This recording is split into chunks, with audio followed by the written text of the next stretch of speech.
Welcome to New Possibilities. I speak truth to power without fear. So it's abundantly clear at this point that the Trump administration is a dysfunctional disaster. This man is jeopardizing the nation. And anybody that voted for Donald Trump at this point should be ashamed of themselves. They selected a buffoon to be president of the United States, someone with zero political experience, someone who is not fit to lead a company, much less the United States of America.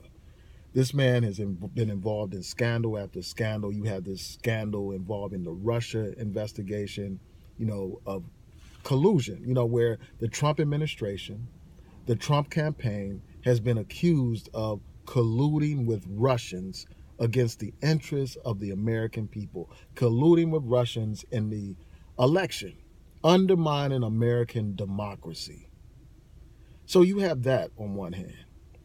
And it's no coincidence at all that this puppet, this Manchurian candidate, Donald Trump, will be calling to congratulate a dictator like Vladimir Putin. A man that had a sham election, that had things stacked so that he would be assured to be elected again. But yet you have Donald Trump congratulating this man. And that alone should raise all kinds of red flags.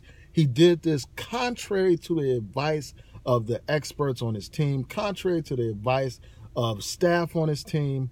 This man is a disgrace. And you have these leaks coming out of the White House exposing this, exposing the fact that they provided this man with memos advising him not to congratulate Putin, but yet he proceeded to congratulate him anyway. Another sign of the dysfunction in the White House.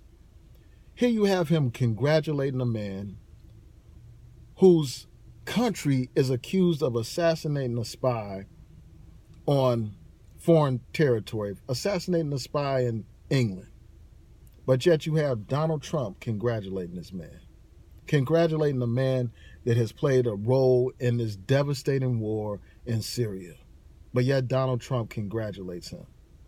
A man that is openly hostile to the interests of the United States. And it makes it abundantly clear. These types of postures, this man is quick to criticize anybody on Twitter. He blasts all kinds of people, but he has nothing but praise for Putin. And that should tell you a lot. There's no doubt in my mind that there's collusion between the Russians and the Trump administration. And it's going to come out. You have all these Trump officials that have all these ties to these Russians, despite all these denials. So that's one thing. That's the Russian thing. And, again, Donald Trump, his own lawyer resigned because Donald Trump refuses to listen to anything that these people have to say. They're telling him that he shouldn't meet with the investigators because they fear that this man is going to perjure himself. But he insists on meeting with the investigators, and also he has blasted Mueller on Twitter. This man is a disgrace.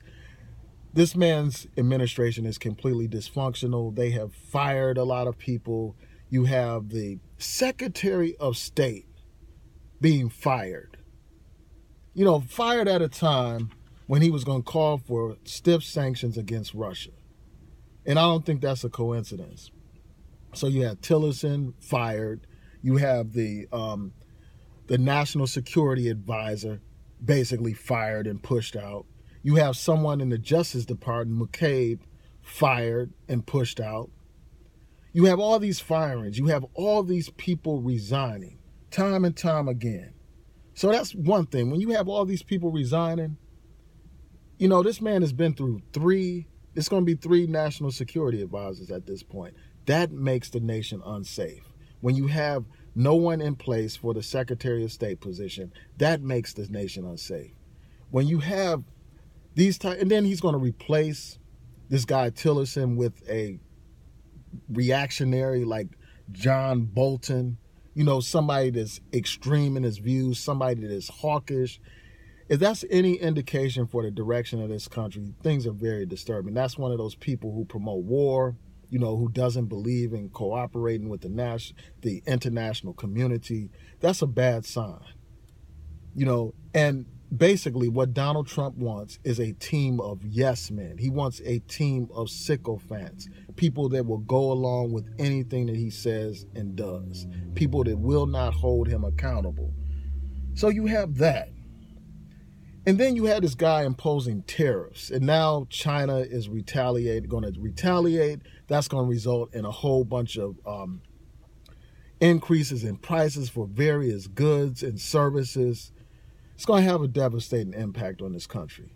But this is the man that the American people elected to be president, a man who is nothing but a damn con artist. He conned people into believing that he was some kind of real estate, one of the biggest real estate moguls in New York City when he wasn't.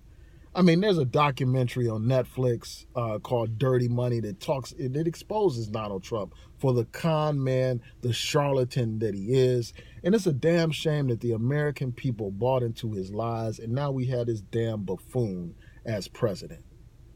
I mean, this man has disgraced the office with all his despicable insults against public officials, against lay people, and just against the American people, against women, against minorities, against black people, against Hispanics. This man is a disgrace.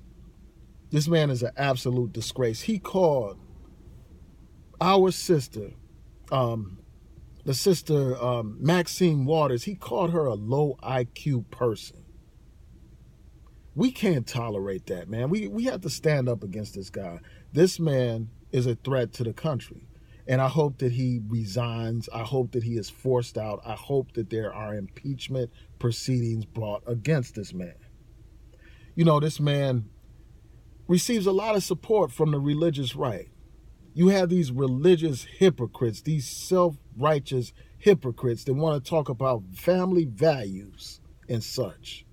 But they are supporting a man that doesn't really support family values, because if he did, he wouldn't be caught in all these affairs with all of these harlots. Like, he's been exposed for having an affair with Stormy Daniels, a damn porn star.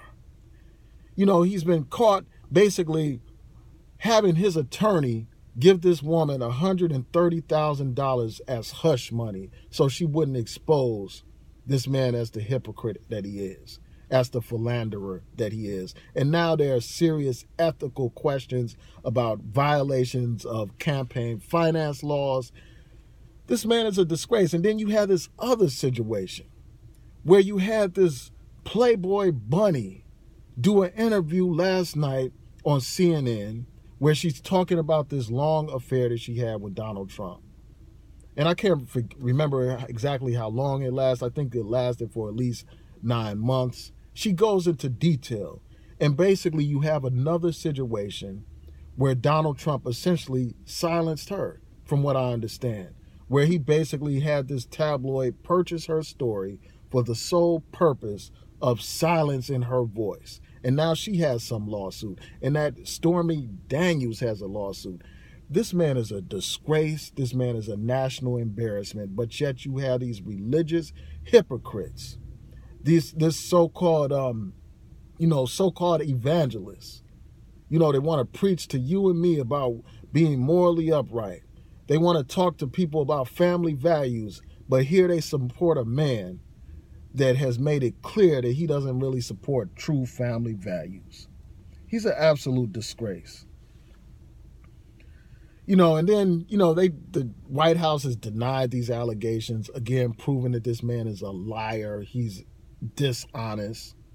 This woman, Karen McDougal, this Playboy bunny, who was, the woman of the year in Playboy or whatever, she has a documented journal of her interactions with this man. So it's going to be hard for him to refute her allegation. She has information about all these numbers, telephone numbers that she used to contact him. There are photographs of Donald Trump with this woman, just as there are photographs of him with this Stormy Daniels. But this is the man that this religious right wants to support as some kind of man of family values. And this goes beyond just him committing adultery. It goes into the ethical issues of the campaign finance law and, him silencing this other one, this Playboy bunny. And these are just a few of the people accusing him of being involved in affairs. And not only affairs, this man has been accused of sexual assault. This is a man who, before he was elected, was caught on tape talking about grabbing women by the vagina.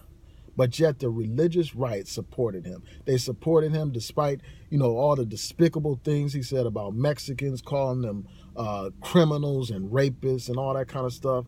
They supported him despite him mocking the disabled and mocking and disrespecting women. They supported him. So this tells you about the sorry state of the religious right in this country. It shows that they are the hypocrites, much like the hypocrites spoken of in the Bible. Like how Jesus called out those religious hypocrites amongst the Jews. These people are a disgrace. They are more concerned about access to power than they are about serving God. And this is a prime example of it. So this man is an absolute disgrace. He's a national embarrassment. He's a complete buffoon who gets on Twitter just like a child, like a teenager. Some teenagers have more sense in how they use social media than the president of the United States. Here you have him actually having an exchange with former Vice President Joe Biden, threatening to get into some physical altercation with him. Behaving like some of these people behave on YouTube, where they talk about fights and all that kind of stuff. It's an absolute disgrace, man. And besides talking about it, we need to get out there and be about it. We need to register to vote and vote in these upcoming midterms elections. Make sure that we vote in people in Congress that will fight Donald Trump and his backwards administration and his backwards agenda. So tell me what y'all think. Please rate, comment, and subscribe. And also, I want to let you all know that yesterday I had a great Google Hangout with the sister Constance. So I will post a link to that Hangout in the description box when I get a chance. So with that, I'll say peace and blessings to each and every one of you. Have a happy Friday.